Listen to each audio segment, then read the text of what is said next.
forward-facing installation of the Dolphin using the ISOFIX.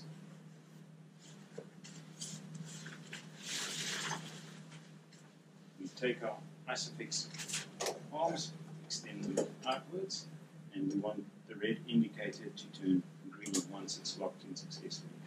So, lock the one side in, extend the other side, lock that in. Once they are both locked in, you simply push the seat all the way back, so it doubles up on the backrest. And then take our tether belt straight on the back of the seat, find where the tether belt attachment is, lock that on, and then tension the belt up until our tether belt indicator goes green. And that is the seat installed.